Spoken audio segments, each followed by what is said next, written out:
Okay, so we've been doing lots with graphs, and actually there's even more that we can do. So we are going to dig into graph properties and really look at what does a graph tell us? What are all the things we can pull from a graph?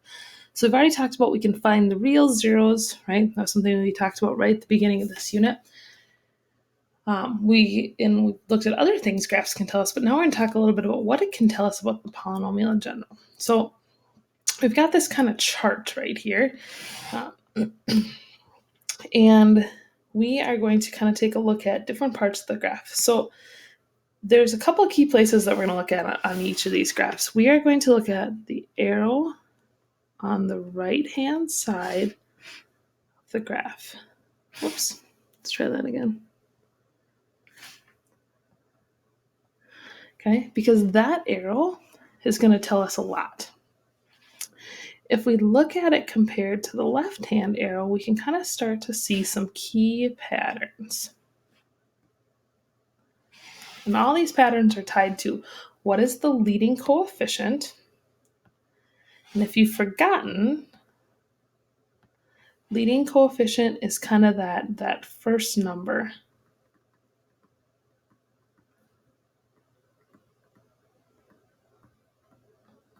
And for us, we're going to decide, is that positive or is it negative?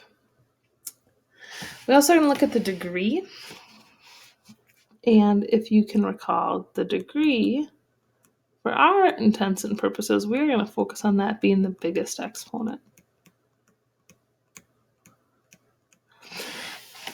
And if it's even, we're looking at numbers like 2, 4, 6, 8, who do you appreciate? Or if it's odd, 1, 3, 5, 7, things like that. Okay, so when I look at each one of these, I can kind of read it as a chart. And so in this first box right here, let's mark it up a little bit. In this first box, we are looking at a positive leading coefficient with even degree. And what we should notice is that the end behavior, in other words, the arrows go the same direction. And the arrow on the right is going up. Now, if I switch gears and look at the same leading coefficient, same positive leading coefficient, but I switch it to be an odd, I notice the arrows go in opposite directions. So odd is opposite. But because it's positive, the right side's still going up. Coming down here, now I'm going to switch it so I have a negative leading coefficient, but back to an even degree. Again, even degree, arrows going in the same direction, but now they're going down. Again, odd degree, opposite, and the right side, because it's negative, still going down. So the two key things to look at are how are the arrows and how are the arrows pointed? Are they pointed the same or different? And what's the arrow on the right doing, right? On the right-hand side of the graph. So let's take a second here and let's dig down into an example where we've got some stuff going on. So immediately I'm looking at my arrows and I'm going, look, they are going the same direction. So that tells me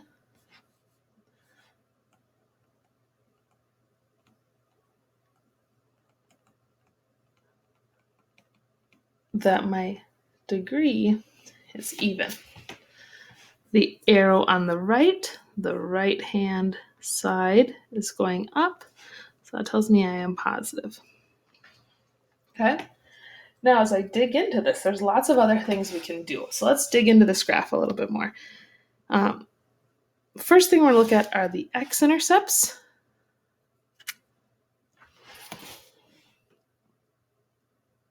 And we're going to look at zeros. Zeros, of course, being a fancy way to say that we are looking at the x-intercepts. So the y-intercept. Where does this graph cross the y-axis? Well, it crosses the y-axis at -2. Where does it cross the x-axis? It crosses 1, 2, 3 places. It crosses at -3, at 2, and at 5. Okay, great. Next thing we're looking at are called maxima and minima. Okay, so maxima and minima together, they get called extrema. When I hear maximum, you're thinking a maximum spot on the graph, and you're thinking about the mountains, right? So, like, have you ever ridden the Wild Thing at Valley Fair? And you go through that part, and well, it's really any roller coaster, but it's like a bunny hill, and you go up, and your stomach floats up, and you go down, and your stomach drops. You know what I mean? Your stomach just moves up and down, kind of all crazy, like, because as the roller coaster comes up and down and up and down and up and down. The top of those bunny hills would be considered a maxima. The bottom of the bunny hill would be considered a minima. And what's important to recognize is that maxima and minima is just compared to the area around it. I get it. On a roller coaster, the bunny hill, not the highest point, right? The highest point is after you do the click, click, click, click, click all the way to the top, and then they drop you down screaming. But in a bunny hill, that maximum point is that little, like, that top, and then we come back down. That's a maxima. Same thing when you hit the bottom of that bunny hill. It might not be the lowest point of the whole roller coaster, but it is the lowest point, and it's where we change from going up, or from coming down into the bunny or into the valley and popping back up. Okay, so maximum. I see one maxima right here. I'm going to call it B. The reason I'm calling it B is because I have another important point here that I'm already given the name A to, and a point here that I've given the name C to. So when I look at B, I go up, I kind of hit the top of B, and then my roller coaster turns and comes back down. So B is a maxima. A and C, they are my minima. I'm coming down, and then I pop back up. I come down into C, and then I pop back up. Okay. I'm going to use those same letters to talk about increasing and decreasing.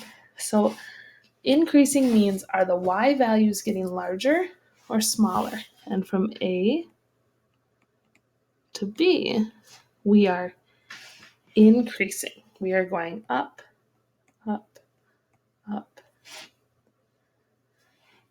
From B to C, we are decreasing. Our graph is going down, down. Okay?